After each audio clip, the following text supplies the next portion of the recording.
Thanks, Whitney. Tracy. Oh, I'm Tracy Patterson. I'm the Alumni Director at Rhodes College and a member of the class of '84. And thank you all for being here tonight. Okay, Christian. I'm Christian Boswell. I'm the president and creative director for BFW Advertising. I was an international relations major, pretty much sort of a jock and a frat guy in college, and figured out I needed to start reading a little bit more. When I got out, I have a master's from University of Southern California. Did sort of the traditional marketing stint with Ernest and Julio Gallo. With Nature Made Vitamins, was recruited to Miami for a marketing position in a pharmaceutical company. And when I was 38, figured out that I was much better off working for myself. So myself and a partner, we started a small creative and branding firm down here in Florida. We focused on healthcare, we focused on technology, we focused on sort of emerging technologies, and we've been doing that for about the last 20 years. Okay, thank you. Karen. Yes, Karen Monroe. I graduated in '84 as well with degree in media arts. I focused on communication and on journalism, and I did a ton of internships, students that are listening. When I was at Rhodes, I did an internship at Channel 2 News, one at Cablevision, and one at an ad agency, Malmo. I don't know if Malmo's still there anymore. Yep. Wow. That's, wow. I would not have expected that. Anyway, currently, I have a marketing consultancy. It's just me, myself, and I. And I do everything from square one branding, from zero new product, nothing exists, all the way to the launch plan, up to relaunches, new identities for existing brands. But it focuses on creating differentiated identities, basically, which is the core of marketing. And about 40% of my practice is also primary research. And some of my clients come to me just for research, for all sorts of unanswered questions that they have that require insights. But mostly it's to inform my branding efforts. And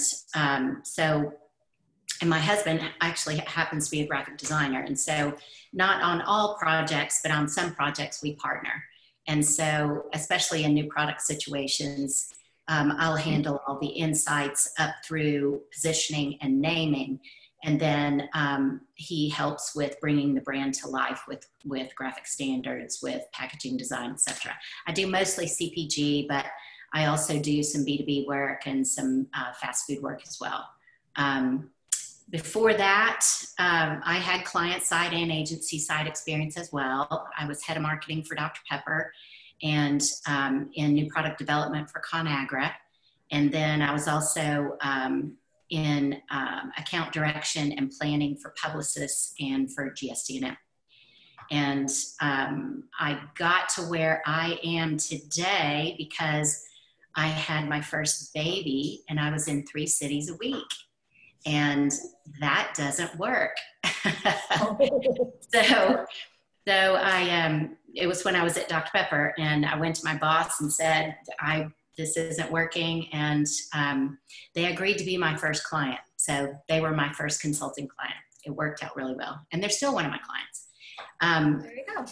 So yeah, what else was I supposed to tell you? Oh, that's all for right now, but we'll come back. Okay. We'll come back. Stinson. Yes, I'm Stinson Lyles, graduated in '92, was an English literature major, and like Whitney, also graduated in a recession, but I wasn't lucky enough to work at finance. I worked in an office supply warehouse when I graduated, but started working nights. This was in Charlotte, North Carolina, at the Charlotte Observer newspaper. Worked on the copy desk a little bit. Then moved and started doing some work in the advertising department, and really ended up working in publishing and advertising in various places for the next couple of years.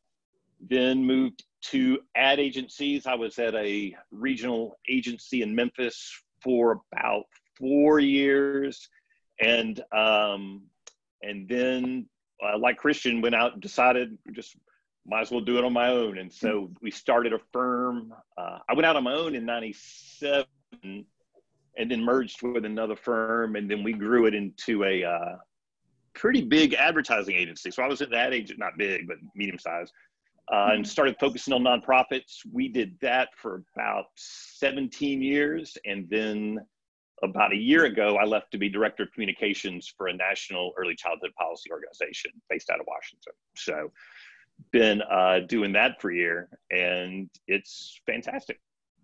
So how did I get here? I think, and Sandy has heard me say this before, I think one of the greatest things that I learned at Rhodes was how to write in a way that, in all the people I've interviewed, hundreds of people probably for positions, and it's still a lost art, people that can write well. And I think that's sort of learning at Rhodes how to put things together like that and really write strategically and effectively, I think got me a long way. Agree. For me, same. I see that my brother, who is an English professor and a writing professor at Rhodes, is listening in on mute.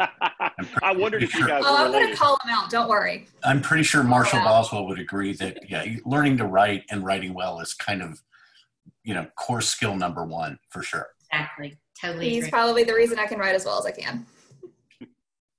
Oh, there he is. Lurking, but yes, I wanted to see my brother, but it's great to see all of you. So, Hi, Marshall. hey, Chris, how are you, buddy? Good. Hey, Sandy. I had to mute because my cat is just constantly talking in the background tonight. I'm Sandy George Tracy. I'm the Director of Career Services. I've been in the role for about 30 years. I just finished my 30th year at Rhodes. So yeah, Stinson, it's so good to see you. I still remember talking with you when you were a student so many years ago. Feels just like yesterday. Yeah. I appreciate all of you being on here. Happy birthday, Tracy Patterson. Yes, happy birthday, Tracy. Okay. But thank you all for giving up your time. Okay, and I'm going to give our students a chance to introduce themselves as well. I know we had a message in the chat from Katie. She's driving to Pennsylvania, but she is listening along with us. She is a art history major interested in visual advertising as a potential career path, and just graduated. She's happy to be here with us. So thank you for joining us today, Katie, and please be safe driving. How about Alvaro? You go next. If I mispronounce your name, please correct me. Oh, I'm Alvaro, the Spanish name. I live in Peru. I came back because of the pandemic. I'm Peruvian, studying at Rhodes. I'm a rising junior, and I'm majoring in business and econ, double majors.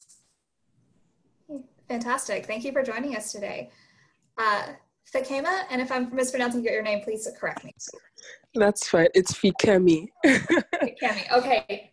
Thank you. Oh, no problem. So my name is Fikemi. I'm from Lagos, Nigeria, class of 2023. So I'm a rising sophomore.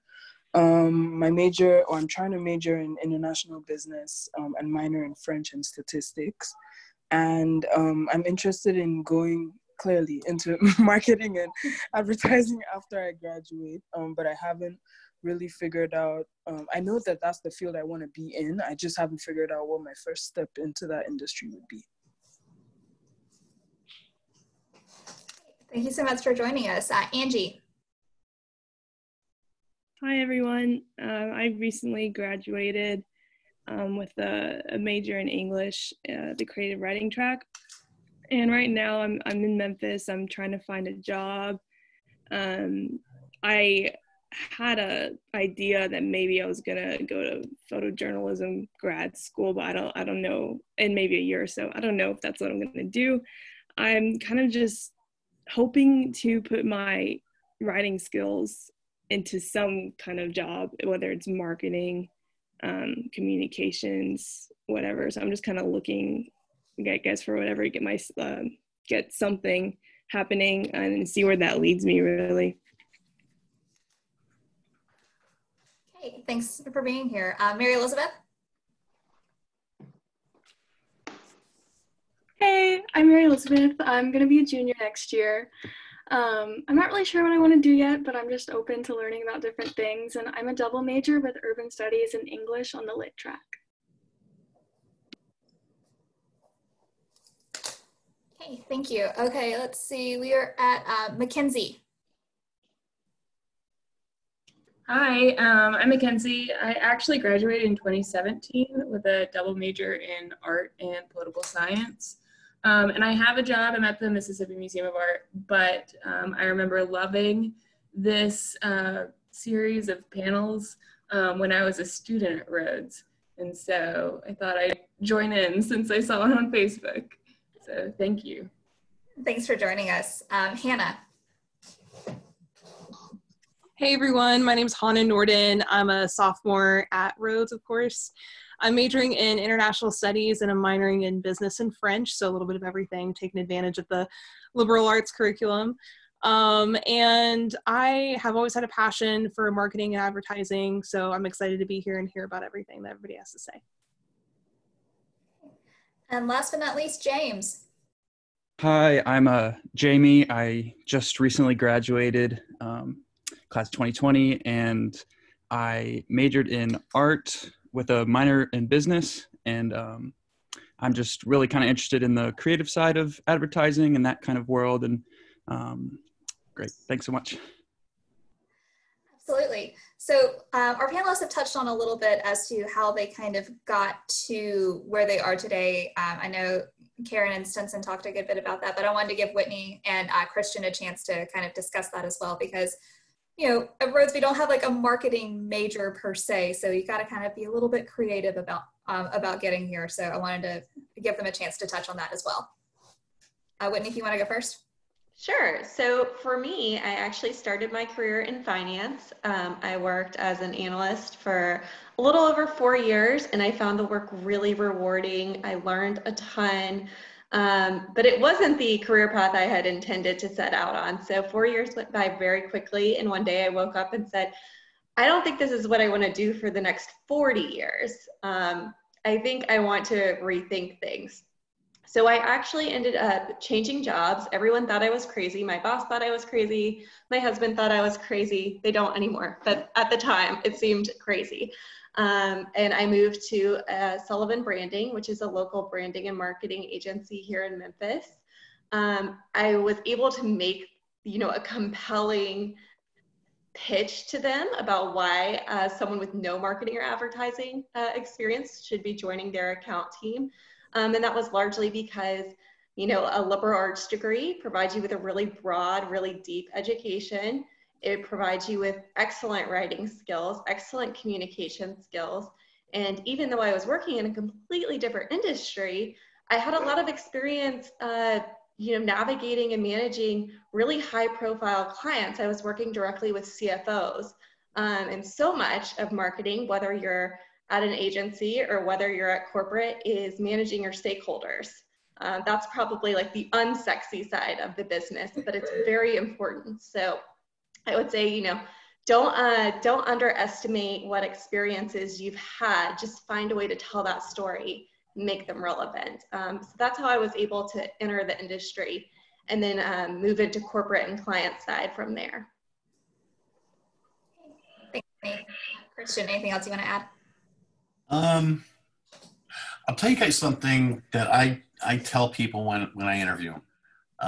And they come in and they think, all right, well, I want to go into, the creative world. I want to go into a creative business. So one of the big differences in a creative business and almost every other business in the world is, I could fire everybody here and they'd all go home and they'd be unemployed, right? And they do exactly what they're doing here, right? If you fire an art director and they sit at home and they have nothing to do, you know what they do? They make art. They design stuff. If you fire a writer, they start writing, right? And so a lot of creative business it's people that are there because they have to do it, right? And so that's a different business than almost virtually any business in the world where whatever, we're making shoestrings or we're making the tips of shoelaces or we're doing this or that, and they're there because it's a job. most of the creative business, people are there because they are bound to do it. They have to do it. It's part of them, right? And so that creates a really different dynamic in what you're thinking about when you want to go in. And so if you think about going into those creative businesses, you have to really want to do that kind of thing, because it's a different kind of way of making a living. And I always ask people, and the other big difference is, in the creative world, if you have an ice cream factory, if you make peppermint ice cream, everybody loves it. You just keep selling peppermint ice cream. But in the creative world, if you have a really great idea, you make it one time for one person, you sell it to one client. And then they go, that's awesome. What's the next idea? And so there is a constant need to innovate, a constant need to think of new ideas, a constant need to recreate. You only get to make peppermint ice cream once in this business. You don't make it forever. You make it once, and then you make another one, you make another one, and you make another one. And that's a really different way, as you guys, if you're thinking about going into the creative world, it's a different thing to make, it's a different way to manufacture things. And so, at the core of what we do, we manufacture ideas. And if you love that idea, if you love that idea and that environment of, I want to go make ideas, or I want to go make ideas work, then advertising in the creative businesses and the creative industry, it's awesome. But if it's not something that aligns with what you think you want to do, then it's just this constant world of pressure. And so I always that's what I talk to people that when I'm first interviewing, I'm like, this is what you're signing up for. These are the kind of people you're going to be working with. These are the pressures you have. If you love that, this is a really cool business. And I knew a long time ago, I did a lot of creative writing in college and stuff. And I just knew I was kind of built to go into a creative world. That was what I was going to do. And I was kind of willing to do that. But I think it is one of those things that if you're not, you have to think really hard about that, because it is not like going somewhere and going, I'm going to work at Nike and we're going to make shoes. We're going to make ideas. And, so that's kind of one of the things that I always talk to people that are considering it, because it's something you really need to go in eyes wide open. I'll kind of stop there because I can do that forever. Another piece of what Christian's saying is exactly right, is that quality of being a creative in advertising. It also makes it a real meritocracy. I mean, if you're good at it, you're not going to get beat out because the other guy went to Princeton, or it's politics or anything like that. If you're good at it and you can solve the problem every time and it's great and the client likes it, no one cares what your GPA was or any of that stuff. I mean, there's a chance to really rise if you're good in a way, especially in the agency world, that I see does not exist a lot of times on my clients' worlds on the corporate side. Toward that point, the best writer I've ever had in 20 years of doing this, the best writer I ever had, the funniest writer, is bartender. That's what he did. Me too. Maybe it was the same guy. Maybe. Advertising is absolutely the application of everything you've ever experienced.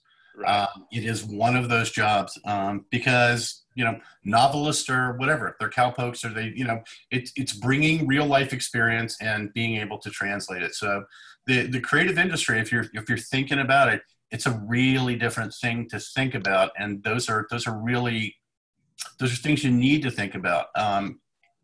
If you're bent that way, it's incredibly satisfying and it's incredibly fun. And if it's not, it's just this massive pressure-filled pain in the ass. Okay, thanks, y'all. Okay, so I have one other kind of prepared question for our panelists, and then we will dive right into participant questions. I think Karen was trying to add something, just to interrupt. I was just going to say, I'm excited that there are students on here that are business focused, because what Chris was just talking about in the creative process, the creatives have to know what to create. You can't just say, make me an ad for soap. Well, for who? And based on what? And what do the people that buy soap care about? And what about the P&L for the soap? And what about the MER? And in other words, there's all these business metrics that you're learning about that are absolutely applicable on the other side of advertising from the creative side. And I do as much business planning with my clients and figuring out what's the right move from a new product standpoint, as an example, with my clients, as I do concepting an ad, right? So just know that if you are getting a solid business base, be excited. If you're excited also about the advertising and communication and marketing world, because it's necessary. It wouldn't be without it. Yeah, and it's not just a great idea. It's two things. It's a great idea and then making the great idea work, which is what Karen's talking about. And that's a huge piece of it. And you have to have passion, depending on what you're doing, you have to have passion for both parts of it. So that's sort of that mix of sort of art and science and business smarts. And I think for those business majors out there, you know, if you enjoy your econ classes, if you enjoy strategy, if you enjoy game theory, media buying has an incredible potential for you, because it is absolutely about strategy, and the digital world today moves so quickly and is so involved. And so if that is something that at all interests you, it's a job that is only going to become more relevant, is highly sought after, and I think is really engaging. It's not my area of expertise, but I always love partnering with a great digital media buyer. Yeah. And big data, just in general, the ability to analyze all the digital data points out there and distill it into something that's meaningful from a marketing direction standpoint, that is golden. And it's also reached a point to where between that and creative, they're almost equal. They're about equal weight now. Both of those now, or you have to consider that from every time you go into it. Okay, so my one other kind of prepared question for our panelists was, what is something that you know right now that would have been incredibly helpful for you when you were starting out? And we can start with Stinson. So, you know, you touched on this at the beginning, that because there's no advertising or communications degree at Rhodes, you know, I think I ended up with all the skills I needed, but just the knowledge of what is a portfolio supposed to look like, and what are all the jobs in an ad agency, and what's the difference between ad agency and corporate and all of that.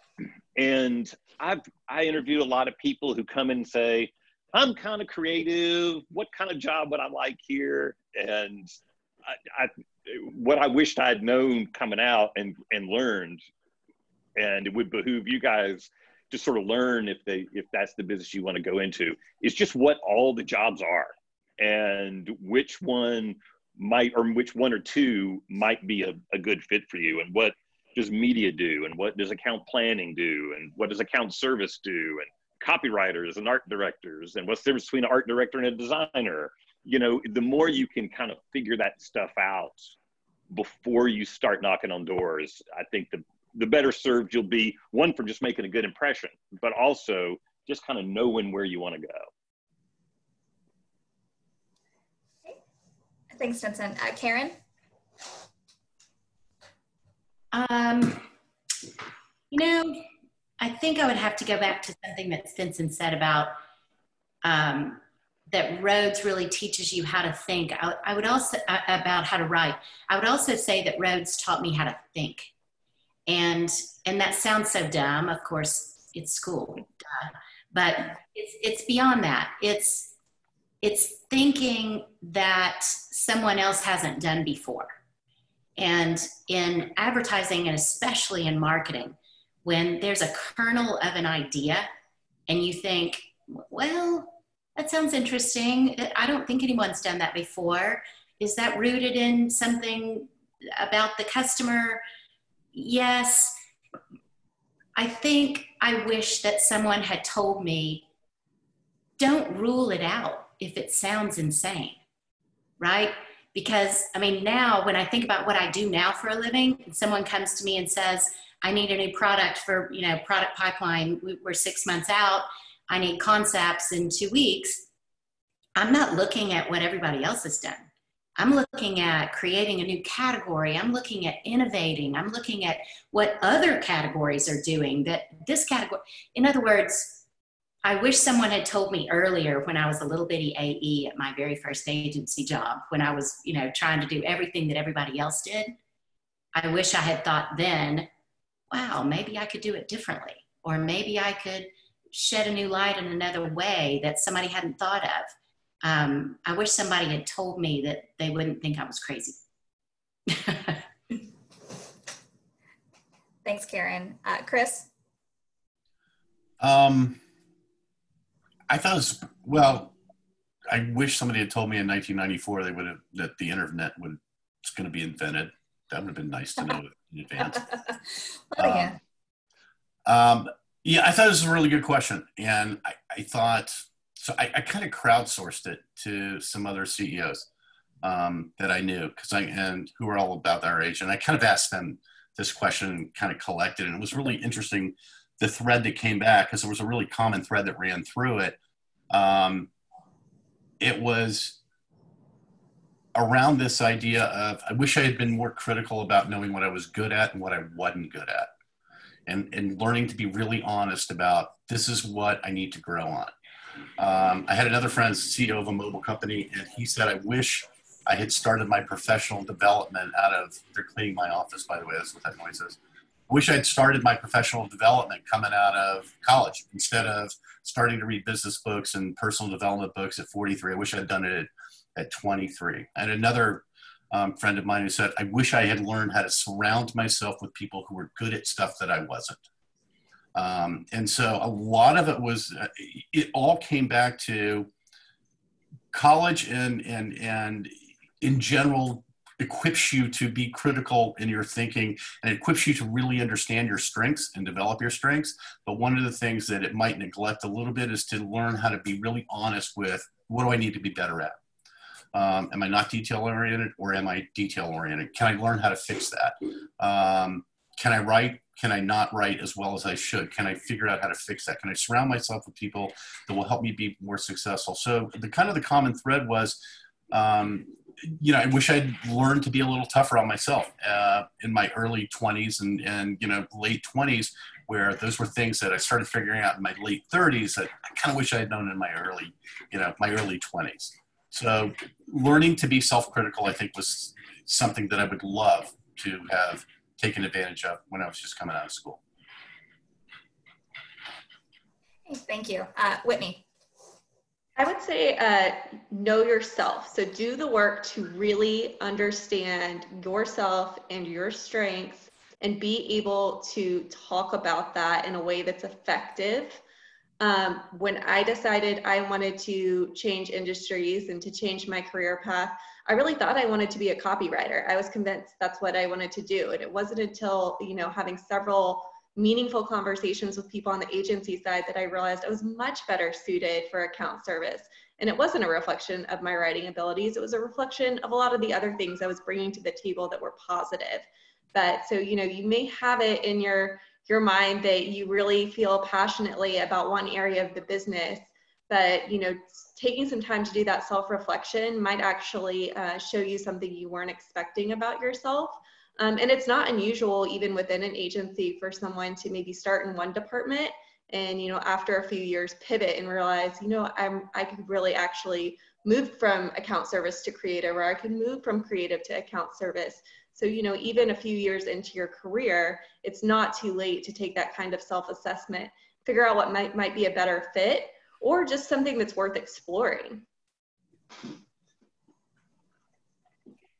Thanks, Whitney. And Chris brought up a really great point a second ago about the importance of reading self-development books. Are there any, Chris, that you would recommend, or any of our panelists would recommend, to kind of help, kickstart your interest in this field? Talking to me? Well, yeah, you and everyone. Because I like management books, but I also really like biographies. So, the recent biography on Steve Jobs is kind of an awesome thing to read. I think whether it's business people whether it's celebrities, whether it's successful people in general. I think one of the things that it's kind of a core skill most people learn over time how to do is to look at people that they admire and success stories that they know about and learn how to sort of identify their habits and their approach and how they go towards things. So I would always encourage people to read biographies and autobiographies of successful people. There's always tons of things to learn in those kinds of things. I know this is completely dated and y'all are probably going to laugh, but I tell everybody that I work with that hasn't read it to read Ogilvy on Advertising. Awesome. And Peeling the Orange. I mean, Peeling the Orange, but that one too. It's just, I mean, the fundamentals of differentiation and what a successfully positioned product looks like. He is the master. And that was written, God, when was that even written? Probably in 1960 or something, yeah. But it's timeless. And if you're really interested in kind of what the fundamental of advertising and marketing is about, it's not about shooting television commercials. It is about what Ogilvy writes in that book, which is about a differentiated, memorable brand. And how do you do that? Okay, Karen, could you give that book title one more time? Excuse me. It's called Ogilvy on Advertising. Okay, Ogilvy on Advertising. Okay, we just had a question just to be sure we wanted to get the title right. Whitney and Stinson, any additions? Anything you want to add to that? So I'm a big fan of Kendra Hall's book on the power of storytelling. And it walks you through kind of the different stakeholder perspectives on storytelling. So whether you are storytelling to a consumer from an advertising perspective, whether you are storytelling as a founder of a company or a freelancer, how do you sell someone on kind of yourself, your values, and then storytelling if you're managing a team, which, you know, even if you start off on the corporate side as a coordinator, you will very quickly be responsible for agency partners. So how do you storytell around a purpose and build a united purpose as a team? So I love that book. And then from a female perspective, I'm a big fan of the book Alpha Girls. I finished that a couple months ago. It's about female leaders in Silicon Valley. So really talks about their perspectives on how they succeeded in a male-dominated industry, and is also just a great perspective and an inside look at some of the largest companies in the economy today. Apple, IBM, Oracle, all the big players, these women had key roles in founding those companies. So if you are a female, or even if you're not a female, it's a really great read.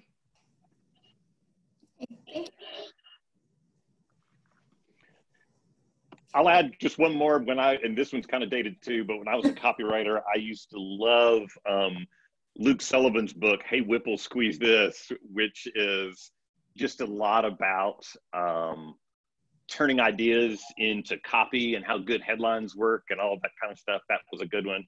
And then I think all of the Malcolm Gladwell books are really interesting from this standpoint, because I think a theme that all of them have, there's just these counterintuitive truths, thing that you wouldn't expect to be true, but actually it is.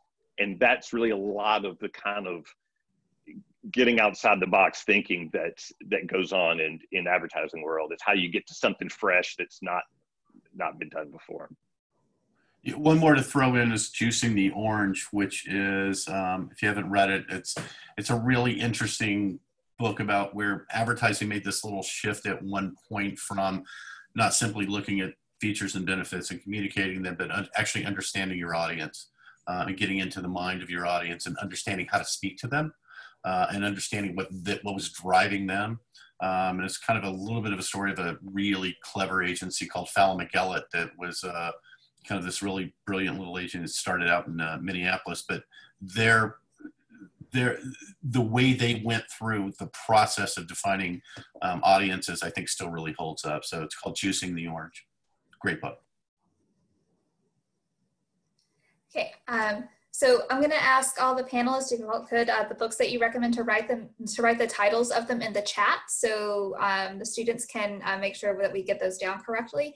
And Sandy, you had a question. I'll let you ask that you put in the chat.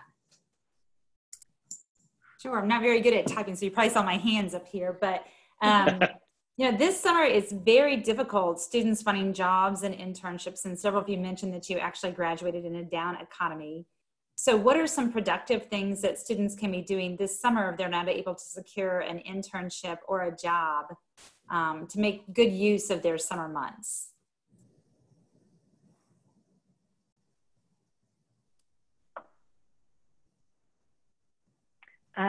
Well, I would just say based on, I have a daughter that just graduated college, and she is, she wants to be a planner, and which is a variation of what I do.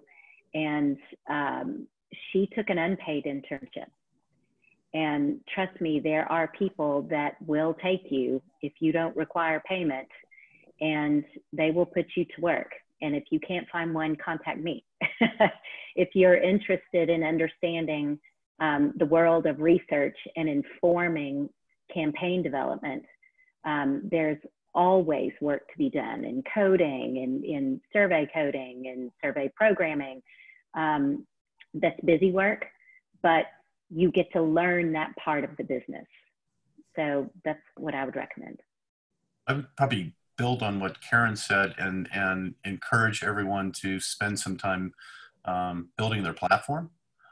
So if they haven't, if you don't have an Instagram page, if you don't have a Twitter feed, if you don't have a personal website, if you don't have a portfolio, if you don't have those kinds of things, if you're not writing some articles or doing some research or sharing some stuff, if you're not building your platform on LinkedIn, you're falling behind. I would look at all of those kinds of things, because even newly graduated kids out of college that we're talking to now, one of the first things we're doing is looking to see how developed is their digital platform.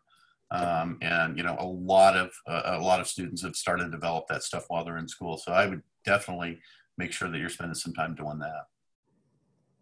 Oh, I forgot one other thing. The 4As has a lot of resources. It's the Advertising Association, and membership is, I don't even know if you have to pay for it anymore, but they have a lot of blogs. They have a lot of interesting content about what's going on out there in the advertising and marketing world.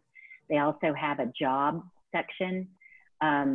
So it might just help you, because what Chris was saying about, or no, who was saying that? Somebody was saying about know what the titles are. That will really help you, because the job description will be attached to a job title, and it'll start to help you kind of figure out, well, that sounds like something I would be good at, and that's something I'm not interested in. I would also say, like, specifically what Karen was talking about, if you are looking to gain some experience and are willing to take on an unpaid internship or unpaid work, catchafire.com, actually I think it's catchafire.org, sets up partnerships between professionals and nonprofits, and you can take on kind of as little or as much or a big or small project as you want. I have a lot of former colleagues at Hilton who are furloughed, who are kind of keeping their skills up to date using Catchafire, and have found it really rewarding and gratifying in multiple ways. So I think that's a great resource to take advantage of this summer, and also to do something that's not just beneficial to you, but that's also productive for the greater community. Okay, thanks y'all. A little bit of time left for questions from our students, and it looks like Fikemi put one in the chat, and I'll go on and read that. What types of things do you put into a portfolio to go into marketing and advertising? Would it be like an interactive resume? So I'll open to the floor. So I would go into it knowing that people in this business have a notoriously short attention span. So so I would imagine most portfolios are digital. No one's got the books anymore that they carry around with the handles on it. But you just want to show someone how you think. And if you're an artist, if you're a writer, whatever it is, it doesn't have to be something that actually got produced. You just really want to show someone what kind of problem solver you are in the field that you want to be. So that's, you can make up ads, you can make up radio commercials, fake websites for fake products. you know, whatever it is, I don't think there's any rules. It's you know, if I get a resume and I'm going to check out your digital portfolio, I'm just going to start knocking around and seeing how smart it is or how on strategy it is. And so it's whatever types of things you really want to put in there. I think that's that can be paralyzing, but it's also a real chance to shine. I think writing up case studies is also another great way to show your writing ability, the way that you think about something, whether it's a hypothetical, whether you are writing a case study on something that that agency or client might already be dealing with. I think that's a great way to really kind of put some things into work. And I know I personally have done that in the past. One of the things for you guys that asked the question, you heard Whitney and Stinson both say it, and it's been a word that keeps coming up through all of this conversation. And it's something that regardless of what you're looking at, it's absolutely imperative. It's just make sure your writing is impeccable. Make sure that your writing stands up. Proof your writing, make sure your writing works, because it is the first line of defense and it is the last thing you'll fall on. So pay attention to writing. Nobody pays attention to writing anymore, and it is such a competitive edge if you can write well and you can write clearly. If you're in the business world and you're interested in going into the planning side, which is a different way of saying the insights that are required to understand your audience, to understand your competitive advantage and differentiation, it's more difficult to do a portfolio because client confidentiality is everything. I mean, I cannot talk about the research that I do for my clients. But someone mentioned doing a case study that perhaps is a made-up client.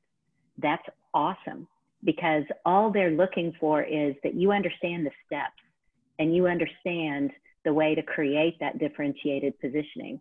And you could create the case study just completely made up, but checking all the boxes so that people understand that you understand. Because ultimately, even on this side, as well as what Chris and Stinson do, it's all about the idea. You win if you have the idea. And the idea can come from the planning side. It can also come from the creative side, or the two together. So in your portfolio as a business person, you'd be trying to demonstrate how you use insights to come to a competitive and differentiated idea. But make it up. Thanks, y'all. Are there any other questions from students on the call? And you can just chime in or you can type them in the chat, either way. I kind of have another question. Thank you all so much for that answer. I was typing away trying to get notes on everything you were saying. That was so helpful. My second question is more about idea generation. You talked about, being creative and making sure that, being in this business really is something that you're passionate about, or else it will be more or less a pain in the ass. But I wanted to kind of ask, because creativity, it manifests in different ways and it comes in different ways. It looks like different things. Did any of you have to learn idea generation or the type of creativity required for your field, or does it always kind of come naturally? Because, for example, someone could be a great writer or a great speaker or be very creative with the way they relate with people, but they might not be able to, come up with a slogan or I don't know, something more related to marketing and advertising.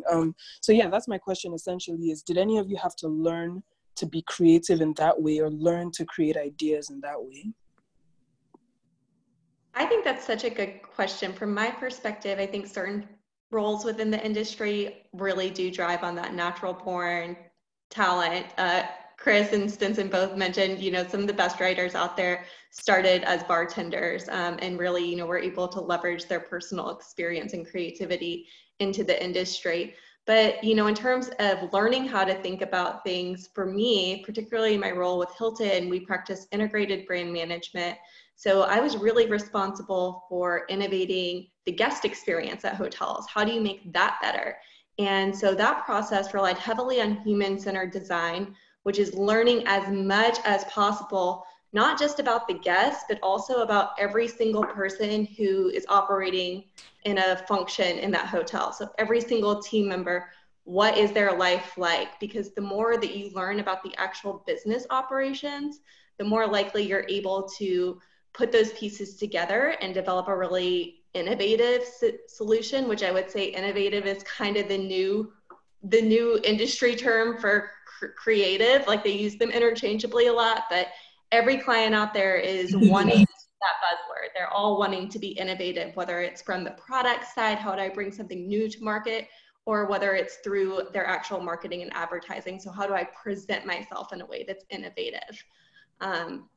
So I think that's probably, you know, one of the ways that you can kind of learn that creative mindset or how to come up with creative solutions is by simply digging into a process or industry and learning as much as possible about it, and really putting yourself in the end user's shoes.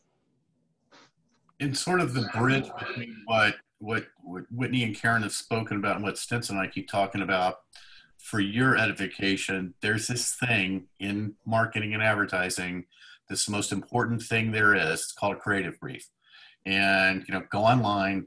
You can see a million examples of what a creative brief is, but creative starts with a great creative brief. And that is your planning, your accounts, and your strategy side. If they don't give you the information and the things that you need to know to be creative, then all you're sort of doing is just circling the drain. You're just kind of throwing stuff against a wall. And it's not that. So the answer to your question is, yeah, there's a process, and that process is almost always driven by some form of something that people either call a creative brief or a strategic brief or a backgrounder or a planning deck. But those are the things that give you the baseline to say, all right, now how do I start thinking about this? I know here's 6 things they say we need to talk about. Here's 12 things that are important to this customer. Here's 5 objectives we're trying to accomplish. So now, as I start brainstorming and we start thinking about ideas, we're not just throwing darts against a wall. We're moving really close to the dartboard. Now we really have a sense of what it is. So, and there are a million examples of good creative briefs you can probably find on the internet, but it's a great way to understand how that thing works between account and planning and strategy and art directors and that kind of thing. Yes, totally agree. And I mean, that's literally what I do all day, every day. I fuel the creative brief. I give the data points about who is this customer and what's important. How do you become different in the category? So, I mean, can you learn from that? You can learn what will be effective. Learning to be creative, I think I would just go back to what I said about what I wish I knew then that I know now, which is don't be afraid to think like a crazy person, right? If you read a creative brief and something starts to form in your brain about, well, it looks like some fertile ground, some fertile positioning territory for this brand might be here, but that sounds insane. Go there. And the more you go there and stretch your brain to try to figure out what that might look like if you went there, the better you'll get at it over time, I think. Thank you so much. That was very helpful. Okay, it looks like we have a couple of questions in the chat. Chi, I'll ask you to ask your question because I think it's a really good one. And then we'll get to the others as well. Yeah, so my question is, from my understanding, marketing and advertising is going heavy into like data analytics. You know, you're looking at like search engine optimization, you're looking at like return on investment, key point indicators, all that stuff. Is it worth getting familiar with Google Analytics or taking HTML coding classes outside of work or when you're between jobs? If you're not familiar with that type of stuff, or do you have also specific, if that's the case, do you have specific programs that you're like, yes, take this, this, and this. It's worth putting on your LinkedIn. It's worth knowing how to do this. So I think on the corporate side, Power BI, which is the Microsoft platform, and Salesforce, in terms of reporting, analytics, that is the bread and butter of most corporate brands and how they're monitoring their strategy and performance. So any familiarity you have with those is only going to enhance your role and your attractiveness as a candidate.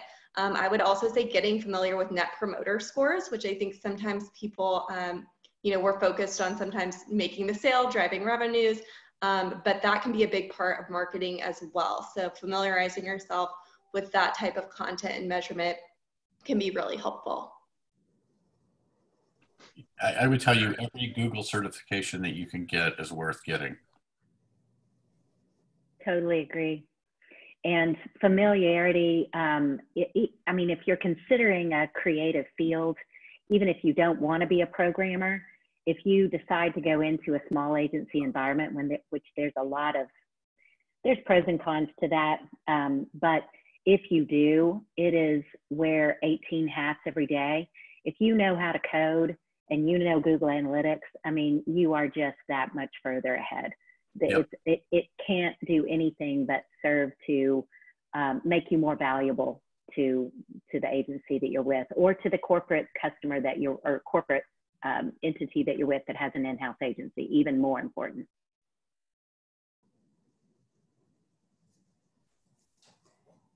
Okay, and then we had one other question in the chat as well. Alvaro, do you want to read your question? Okay, so I'm thinking, what defines a good marketer? Is it the ability to increase revenue for its clients? I'm thinking if I have a business and I'm going to hire a marketer, like I'm thinking that I'm trying to get the highest ROI as possible. I don't know what you think. Well, first thing, when I take on a new client, and it's the same with an agency, you establish what your metric is. When do I win? When do I lose? What is the bar? And if the bar is revenue, which oftentimes it is, you have to drill even further into that. What kind of revenue? Is it a specific margin of revenue, a net versus gross? There's a million ways to bake it. But a good marketer is one that delivers on the metric that is required out of the marketing programs. And that can be different even within the same marketing plan. So it's imperative that you know what that metric is before you get started. And so to give you an idea, you might be thinking, why would anyone hire someone if not to generate revenue? But I've had clients who, for legal purposes and regulatory purposes, had to do a certain amount of advertising in certain types of markets and be able to prove that it was effective and that it was generating a certain level of awareness. So there are definitely situations like that. Sometimes there are, even for-profit clients who are just looking to drive awareness or buzz, and not necessarily revenue.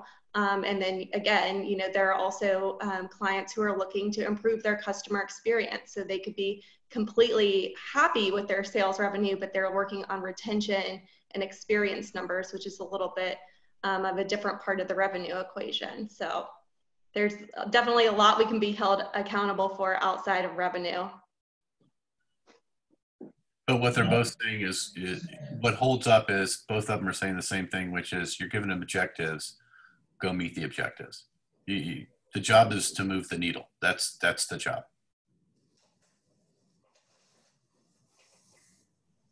Okay, thanks y'all. Do we have any other questions from students or alums? Because we do have some alumni as well.